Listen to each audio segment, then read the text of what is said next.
好，来乡亲啊，继续来看这个大罢免进入到最后决战的阶段。罢免国民党立委赖士葆的民间团体，早起一透早都徛伫路口来举牌啊，希望会当催出到更较多的同意票。啊，民进党的立委吴派益甲台北市议员简舒培拢到场来收听。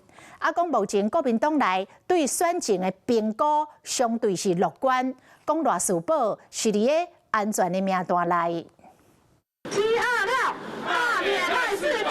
夜间报条，文山退保民团徛路口宣讲，气氛闹热滚滚。民进党立委吴派益含真侪位台北市议员，嘛拢来徛台收听。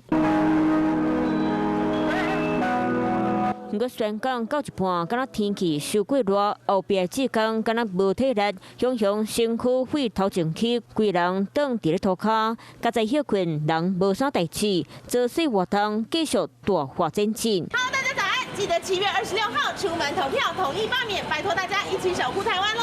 罢免王凤美、徐巧芯民团嘛，伫咧同一天透早联手出球，行入市场催票有关声势。面对民进党罢免热战，南营已经下军临装，要完成反恶霸首战，就是总战的大战略目标。目前党内对选情真乐观，危险名单剩4家哩，包括王凤美、徐巧芯、叶冠之、吴虎庭和黄建斌、廖先雄、赖士葆，敢若伫咧安全的名单内。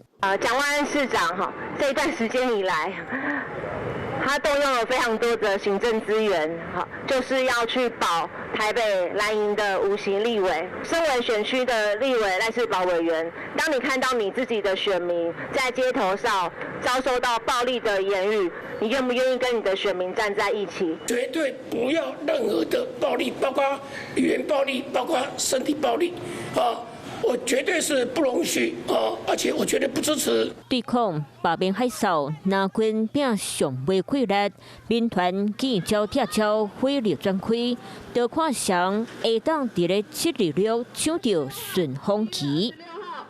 Hello， 我是陈雅玲。想要抢先掌握最及时的新闻资讯吗？赶快订阅、按赞、开启小铃铛，锁定华视新闻 YouTube 频道。